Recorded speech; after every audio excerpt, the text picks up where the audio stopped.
Setiap waktu bisa menjadi ujian bagi yang hidup.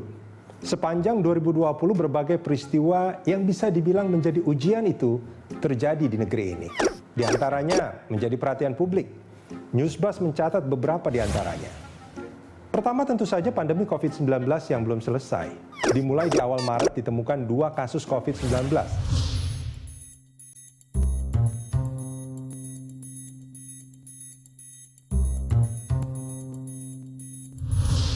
Kebijakan yang terlambat bisa menjadi kebijakan yang salah dalam upaya mengendalikan pandemi. Di awal tahun, ketika banyak negara sudah terpapar virus corona dan banyak wisatawan batal berkunjung ke negara-negara itu, Indonesia malah mencoba untuk mengundang wisatawan mancanegara untuk mendorong industri pariwisata.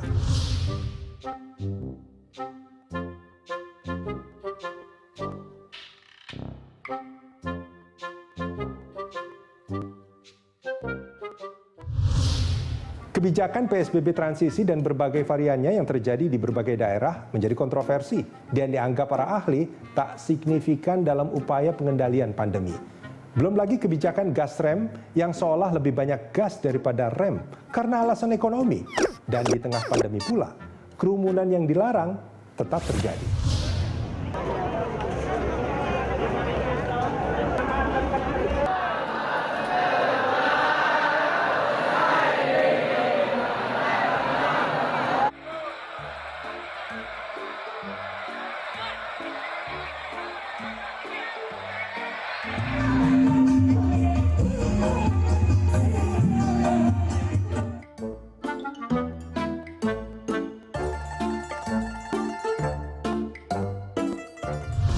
Gara-gara pandemi, ekonomi Indonesia tumbuh negatif.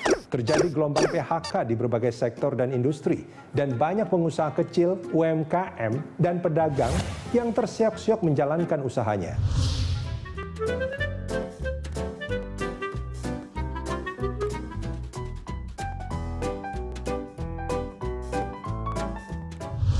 Anggaran negara banyak yang beralih fungsi, yang tadinya mungkin untuk mengakselerasi pembangunan menjadi untuk penanggulangan dampak pandemi. Bahkan harus menambah utang, dan itu tidak sedikit.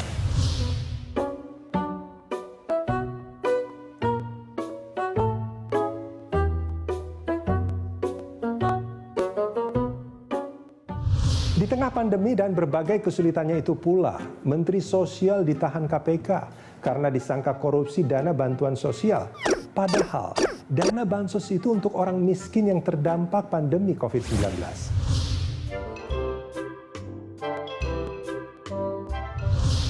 Selain Menteri Sosial, sebelumnya dalam waktu yang relatif dekat, Menteri Kelautan dan Perikanan ditangkap KPK setibanya pulang dari Amerika.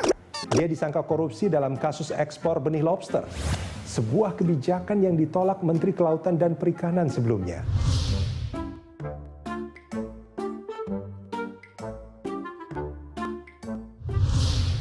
Peristiwa lain yang juga menyita perhatian publik adalah pengesahan Undang-Undang Cipta Kerja yang seolah seperti operasi senyap.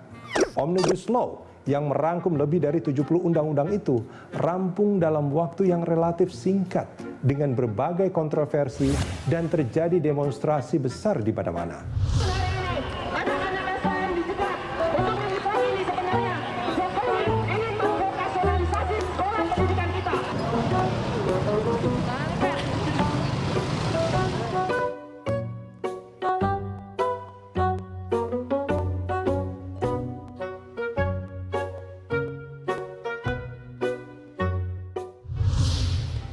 Di sisi penegakan hukum, ada beberapa catatan yang mengusik rasa keadilan. Pemberian hadiah berupa mobil mewah dan barang mewah ke Kalapas dianggap bukan sebagai suap, tapi bentuk kemurahan hati, kedermawanan seorang terpidana.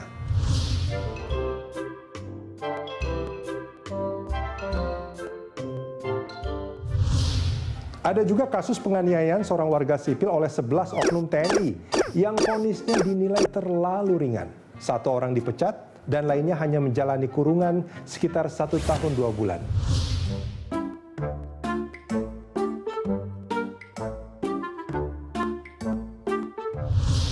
Lagi, di tengah pandemi yang berdampak signifikan, ekonomi luluh lantak, pengangguran banyak, orang miskin baru bertambah. Pernah loh, anggota DPRD DKI Jakarta minta kenaikan tunjangan. Alamak Jang, gila benar.